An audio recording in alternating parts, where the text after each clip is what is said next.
ये कहानी रमेश की है। रमेश अपने घर के रंग ढंग से बहुत परेशान था। उसकी पत्नी बहुत आलसी और निकम्मी थी। रमेश जो भी कमा कर लाता सारे पैसे उड़ा देती थी। दिवाली के कुछ ही दिन बचे थे। पिंकी रमेश से कहती है, सुनो जी, मुझे ना पैसे चाहिए। मुझे दिवाली के लिए शॉपिंग करनी है। अच्छे अच्छे कपड़े और मिठाई और घर के डेकोरेशन के लिए सामान खरीदना है। रमेश अपनी पत्नी पिंकी को समझाता है, थोड़े फालतू खर्चे कम किया करो। मुझे महीने में एक बार सैलरी मिलती है, बार बार नहीं मिलती। अब तो ले दे के ये दिवाली का बोनस ही बचा है, इसी से काम चला लो और थोड़े फालतू खर्चे कम करना। हाँ हाँ ठीक है, आपका तो हर बार का यही रोना है जी। रमेश की एक बूढ़ी माँ थी, वह मंदिर गई हुई थी। तभी रमेश की माँ मंदिर से आ जाती है। रमेश पिंकी को कहता है, देखो पिंकी, मैं अपने ऑफिस जा रहा हूँ। मेरे जाने के बाद तुम माँ के साथ झगड़ा मत करना। तुम्हारे इन झगड़ों से मैं बहुत परेशान हूँ। मैं अपने ऑफिस में काम करूँ या तुम्हारे झगड़ों को सुनूं? आप जब देखो मेरे पीछे पड़े रहते हो। मेरी कोई गलती नहीं है। जो भी गलती होती है माँ जी की होती है। माँ जी को समझाओ। और हाँ, एक बात और, मैं शॉपिंग करने जा रही हूँ दिवाली के लिए कपड़े खरीदने। बहुत ही अच्छे रेटों पे सेल लगी है। मैं अपने लिए अच्छे से कपड़े लेने जा रही हूँ। तुम्हें कुछ चाहिए तो बताओ। मेरी फ्रेंड का बार बार कॉल आ रहा है। अच्छा तो मैं चलती हूँ। रमेश की माँ को पिंकी की यह आदत बिल्कुल अच्छी नहीं लगती। वो उसकी आदत से बहुत परेशान थी। रमेश बेटा, तुम अपनी पत्नी पिंकी की आदतें क्यों नहीं सुधारते? ये आदतें बिल्कुल अच्छी नहीं। जितना तुम कमा कर लाते हो सब हाथों हाथ उड़ा देती है। हमें कुछ पैसा हमेशा बचा के रखना चाहिए, हमारे अच्छे और बुरे वक्त में काम आते हैं। पिंकी, जितना तुम कमा के लाते हो सब खर्च कर देती है, कुछ भी नहीं बचाती। मैं क्या करूँ माँ? पिंकी मेरी एक नहीं सुनती। मेरे पास कुछ भी पैसे नहीं बचे, सब खत्म हो गए। अब मुझे घर के खर्च के लिए ओवर टाइम करना पड़ेगा। कोई बात नहीं रमेश बेटा, तुम घर की चिंता मत करो।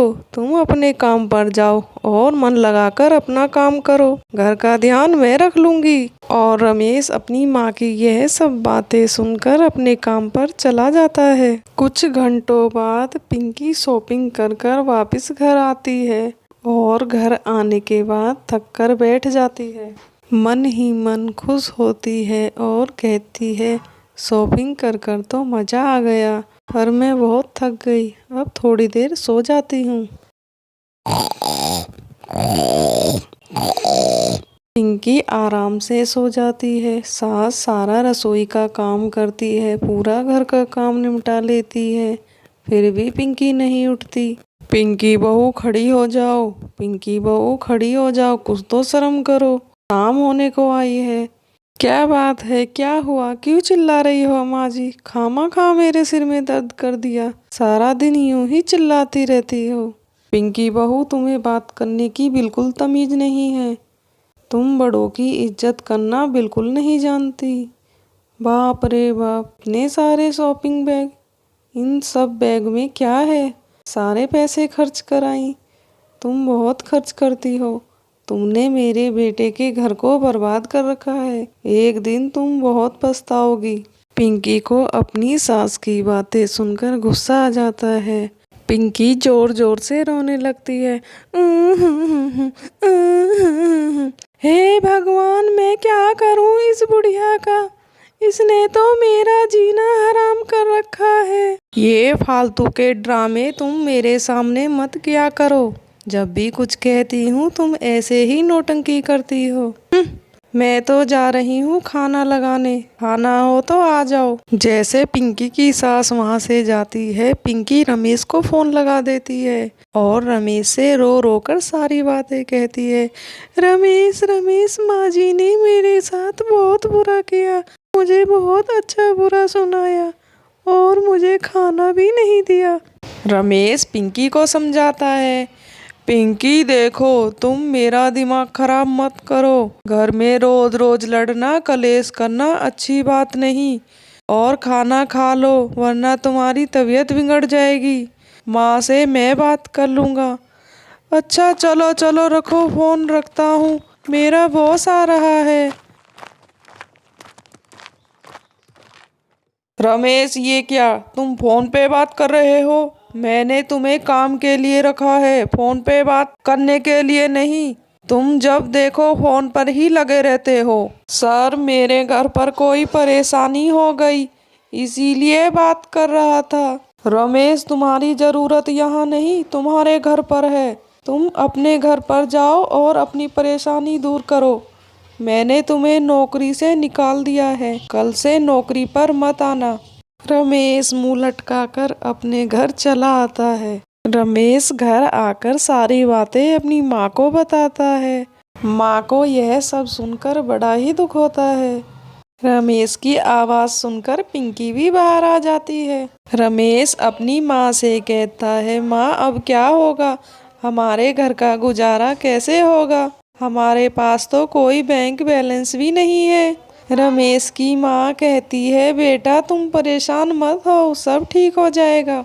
नौकरी के लिए रमेश को धक्के खाते खाते 2 महीने बीत गए। रमेश को कहीं काम नहीं मिला। रमेश एक दिन पिंकी पर गुस्सा होता है, ये सब तुम्हारी वजह से हुआ है। तुमने ना तो कोई पैसे की बचत की और रोज मेरा दिमाग खराब कर कर मेरा काम भी छुड़वा दिया। आप सारी गलती मेरी क्यों निकाल रहे हो? सारी गलती माँ जी की है, मैंने कुछ नहीं किया। आप तो खामा मुझ पर नाराज हो रहे हो। रमेश और पिंकी का झगड़ा सुनकर रमेश की माँ अंदर आ जाती है और रमेश को समझाती है, बेटा घर में यूं इस तरह से लड़ना और कलेश करना समस्या का हल नहीं है। मेरे पास कुछ घर खर्च से पैसे बचे हुए हैं जो मैंने जोड़ कर रखे थे, ये लो और इनसे कोई छोटा मोटा काम शुरू करो, सब कुछ ठीक हो जाएगा, हिम्मत मत हारो। रमेश पिंकी से कहता है, देखो पिंकी, तुम माँ को भला बुरा कह रही थी, देखो मेरी माँ कितनी अच्छी है और सीखो माँ से कुछ। माँ ने घर खर्च से कैसे पैसे बचाकर हमारा साथ दिया है।